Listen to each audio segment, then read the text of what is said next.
Untuk membantu perekonomian warga sekitar yang terkena dampak COVID-19, sebuah masjid di Kota Semarang membagi-bagikan sembako dan menyediakan ATM beras yang bisa diambil setiap harinya secara gratis. Tak hanya itu saja, pihak masjid juga menjamin perekonomian warga jika ada yang terkena virus corona. Sejak pagi, sejumlah pengurus Masjid As-Sofat terlihat sibuk membagi-bagikan sembako kepada warga Tejosari Semarang yang terdampak COVID-19. Selain warga, sembako juga dibagikan kepada anak-anak panti asuhan. Pembagian sembako ini dilakukan sebagai bentuk kepedulian pengurus masjid kepada warga di tengah pandemi, di mana mereka banyak yang mengalami kesulitan ekonomi sehingga berdampak pula pada pemenuhan kebutuhan sehari-hari.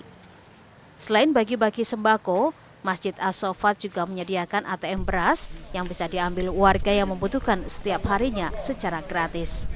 Bahkan, masjid juga menjamin ekonomi yaitu kebutuhan pangan sehari-hari jika ada warga yang terkena virus corona.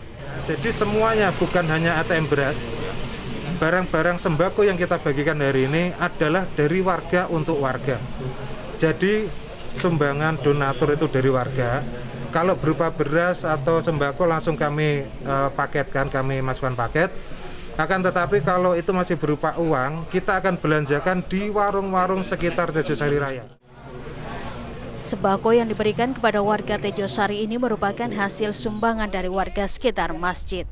Bantuan berupa beras dan uang dari warga ini diberikan kembali kepada warga yang membutuhkan melalui kegiatan bakti sosial.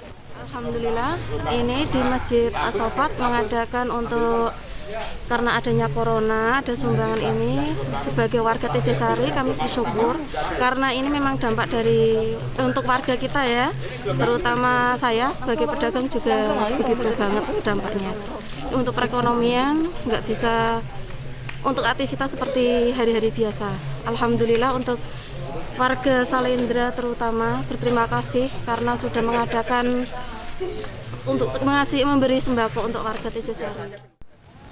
Pada kesempatan itu, warga juga mendapat sosialisasi pencegahan COVID-19, yaitu dengan memperhatikan kesehatan pribadi, asupan gizi, dan sering cuci tangan sesuai anjuran WHO. Senat Puji, Kompas TV, Semarang, Jawa Tengah.